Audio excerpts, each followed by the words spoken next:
কি ভাবছেন যে আজকে আমি কি রান্নার রেসিপি দিব? না, আজকে আমি কিছুই রান্না করব না। আজকে হচ্ছে আমি খিচুড়ি মাখাবো।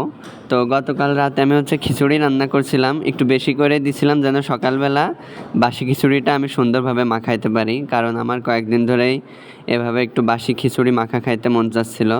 অবশ্য বাসি ভাতটা মাখা খেতে সবথেকে মজা লাগে। আগে যখন আমি গ্রামে থাকতাম ছোটোবেলায়, তো আন্টিরা হচ্ছে এভাবে আলানো ভাত, অর্থাৎ একটু বেশি বাসি যেগুলো ঘেমে ঘেমে যায়, সেই ভাতগুলো এরকম মরিচ পেঁয়াজ তেঁতুল দিয়ে মাখায়, তো একসাথে বড় একটা বলে সবাই মিলে এরকম খেয়ে নিতাম, তো অনেক মজা লাগতো। আর তাই ভাবলাম যে আমি একা আছি তো কী হয়েছে, বাসি খিচুড়িগুলা যেহেতু রাখছি ওইগুলা সুন্দরভাবে আজকে মাখায় আমি একা একাই খাবো। তো প্রথমে পেঁয়াজ কুচিয়ে নিয়েছিলাম কুচি কুচি করে, তারপর হচ্ছে 3টা শুকনা মরিচ আমি কড়াইতে ভেজে নিয়েছিলাম মশমশা করে।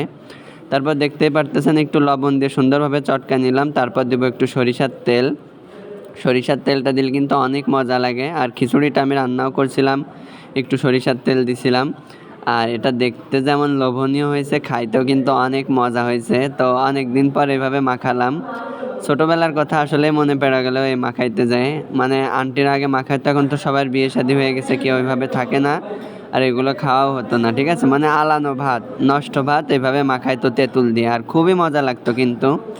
আর খিচুড়িও এভাবে মাখাইলে খুবই মজা লাগে, আপনারা তো দেখতেই পারতেছেন। অনেকেই খান অনেকেই খান না। তো যারা যারা খান না তারা তারা একটু ট্রাই করে দেখবেন, অনেক মজা লাগে কিন্তু। কারণ বাসি খিচুড়ি এমনি সুদা খাইতে কিন্তু অতটাও ভালো লাগে না, কিন্তু যখন এইভাবে মাখায় খাবেন তখন দেখবেন অনেক মজা লাগবে। আর আসলে হাত দিয়ে ওইভাবে মাখাইতে একটু কষ্ট হচ্ছিলো, এভাবে সুন্দরভাবে চেট করলাম, চেট করলে কিন্তু আরও মজা লাগে।